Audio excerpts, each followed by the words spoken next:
Welcome to this session of Materia Medica, where we'll be looking at pharmacological concepts, specifically pharmacodynamics, how therapeutic substances have their effects.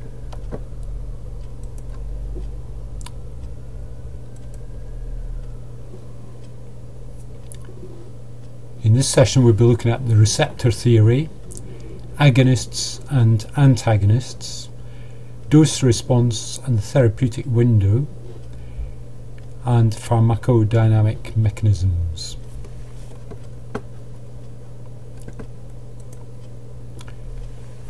Now, the fundamental assumption of the receptor theory in pharmacology is that to initiate an effect in a cell, most bioactive substances interact with a receptor molecule on the surface of or within that cell. Molecules which bind to receptors are called ligands. Ligands for cell receptors could include food constituents or nutrients, medicinal plants or certainly their constituents, conventional medicines or drugs, non-nutrients which may or may not be toxic, called xenobiotics, endogenous hormones or neurotransmitters, amongst other things. Cell receptors are usually proteins. Ligands bind electrostatically to receptors, a bit like a substrate binding to the active site of an enzyme. Now, if that ligand fits the receptor well, then we say that there's a high affinity between the receptor and the ligand, and that the ligand is specific for that receptor. If you have that specificity and that high affinity, then the ligand will elicit a response in the cell that is bearing that receptor. That response will largely stop when the ligand and receptor dissociate. Now, the overall effect won't necessarily stop immediately, because sometimes from the receptor there is a cascade of molecules having other effects within the cell, so the activity of that cascade will continue until there's no new signals coming in to perpetuate it. Sometimes you'll get covalent binding between the ligand and the receptor, and that will produce irreversible inhibition of that receptor.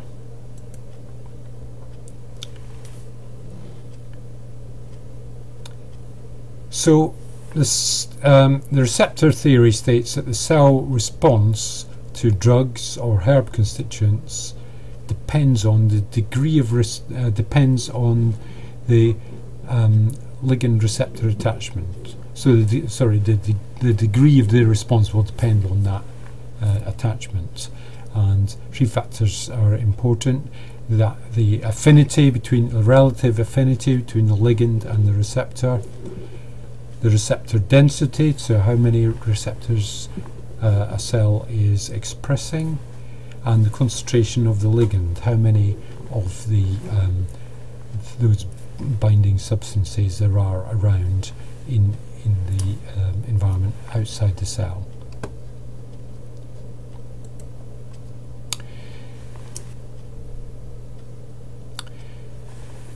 Now, broadly speaking, drugs, if we just talk about drugs for a moment, but bear in mind that we might be talking about herbal constituents. Drugs can be divided into agonists or antagonists. Agonist drugs activate the receptors in a similar way to the receptor's natural ligand. So the effect will be similar to if the natural substance was binding to the receptor. These kind of drugs will act as up-regulators. Antagonist drugs, on the other hand, occupy the receptor site but produce no effect. Meanwhile, they're blocking that receptor from binding to its natural ligand.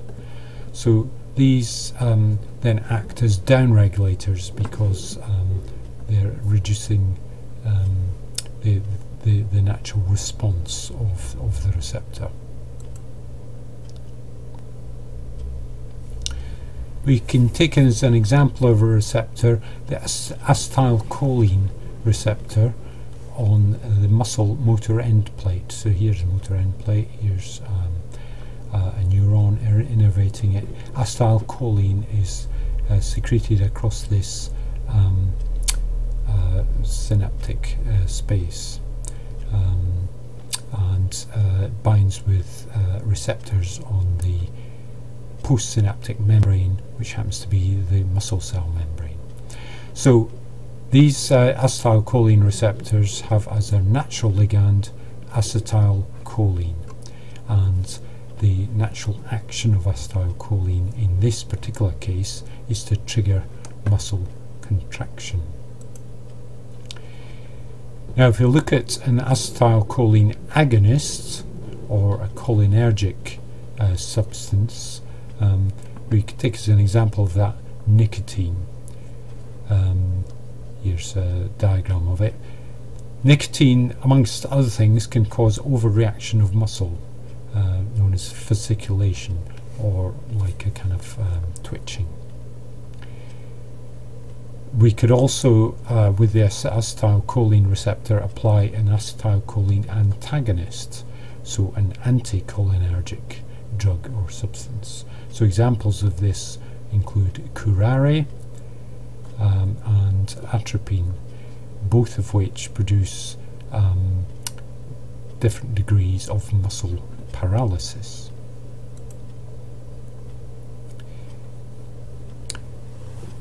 Now, looking at the response to drugs and herbal constituents, one way of understanding it is to construct curves. So we can construct a dose-response curve by plotting the dosage of the drug against the response. So we've noted what the dosage is, and then we note what the response is, and we plot the two coordinates on a line or a curve. It usually forms a curve. So as the dose increases, the response increases, and this curve will reach maximum plateau at 100%, where 100% of the population will respond to this substance. And at this point, in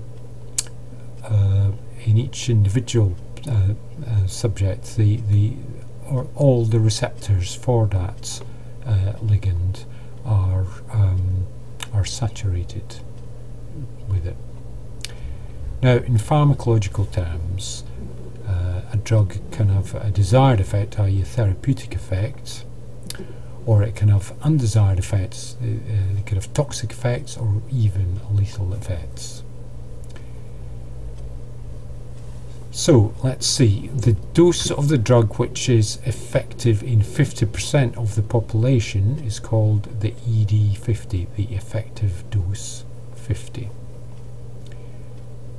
Note that in this hypothetical case, at that dose, there are very few people who suffer side effects. This won't always be the case with all drugs.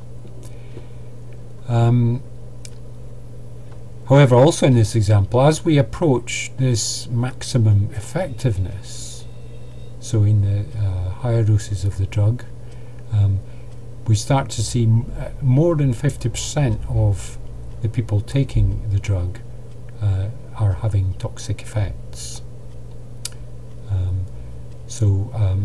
The point where 50% experience toxic effects would be the TD50.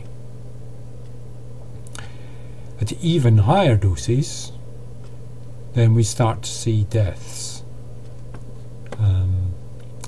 and hopefully not in human experiments, and it's a bit dodgy with animal experiments as well, but one way that drugs certainly used to be tested, and probably still are, is to give ever increasing doses and then note at what dose 50% of the population die as a result of taking that drug. So that's called the LD50.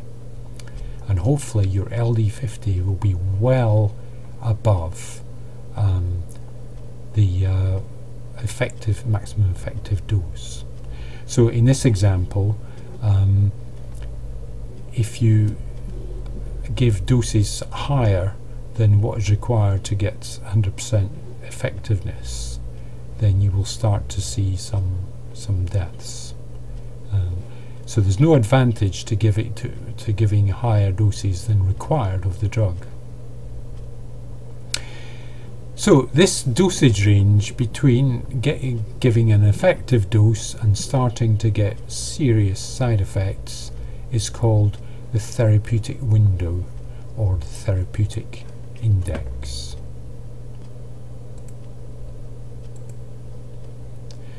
So the safety of a drug depends on a good difference between the therapeutic response curve and the toxic and lethal response curves. In this therapeutic window of dosages, desired effects are substantial enough, but undesired effects are minimal or absent.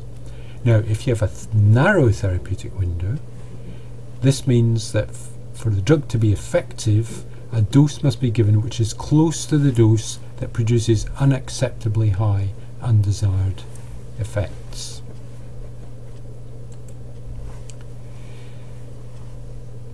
Now let's look at examples of drug actions, different types of drug actions. So a drug can act on the cell membrane.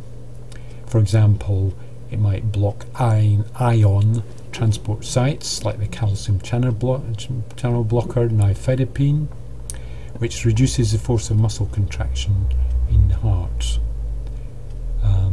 Drugs can be deficiency replacements, supplementing in deficiency diseases like diabetes with insulin, or hypothyroidism with thyroxine.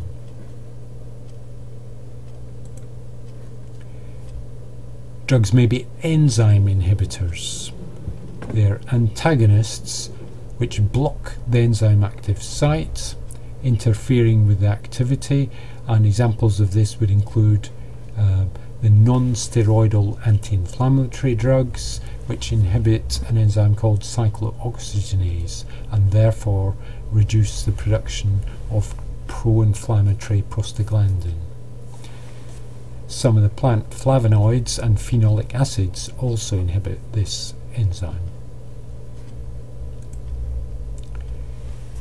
Some drugs are anti-metabolites. Again, they're antagonists, but they resemble metabolite substances, so they block metabolism, which can cause cell death or at the very least non-replication of cells.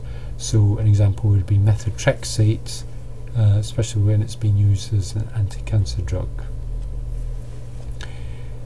Drugs can have a cytotoxic effects.